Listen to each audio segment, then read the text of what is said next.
So this is Kyle's button. He's had it almost 4 years. As you can see, there's a little bit of granulation tissue and some drainage, and there's just kind of not much you can do about it. We've had it cauterized off.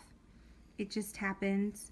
And that drainage, it kind of looks like pus, but it's flaky and it's probably just stomach contents. And that's why I keep a steroid cream, hydrocortisone cream, which is the steroid cream, sorry, the trisimilone cream, which is supposed to help with granulation tissue, and Neosporin and an antibiotic cream.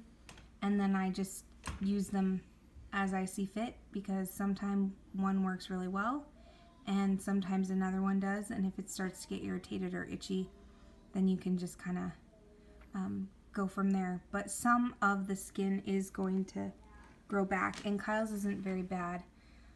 They've burned it back a couple times and I don't like that, so we had him cauterize it about 4 months after he had it done. So Evan's gonna video me dressing it for you.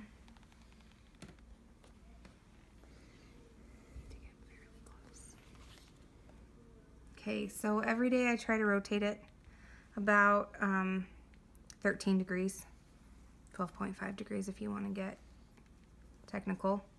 And that's the gauze, the drain sponge.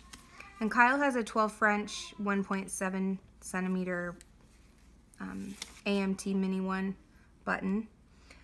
Owen has the same size, but his is 1.5 centimeters, and that's what Kyle had.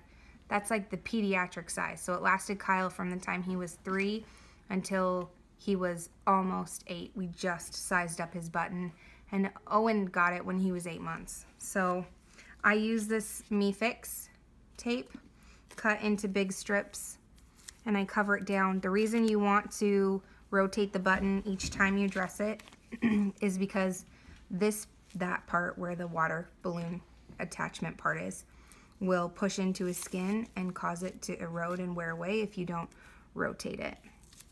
I tape it down this much because Kyle doesn't have his button dressed 24 hours a day anymore.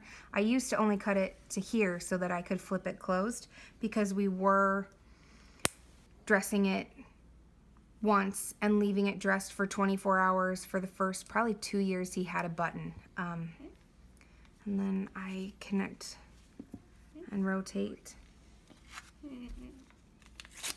This is the Cavalon wipe because it provides like a second skin, so that when I put the tape down, the tape sticks to this instead of his skin. And then I use paper tape, 3M 1-inch micropore tape. And this is the one part that I didn't see her do, which is to tape the button like this. Obviously, Liam isn't rolling right now, and it might be a while before he does, but this provides stability so that the button isn't rocking side to side, because the way to minimize granulation tissue is to minimize movement. The more movement you have, the more granulation tissue, which is gonna cause stomach contents leakage, and the more leakage you have, the more granulation tissue, and it's just a nasty cycle. There's going to be some granulation tissue because basically you've created a hole in their belly and it's just trying to close all the time. So then you just tape around the tube.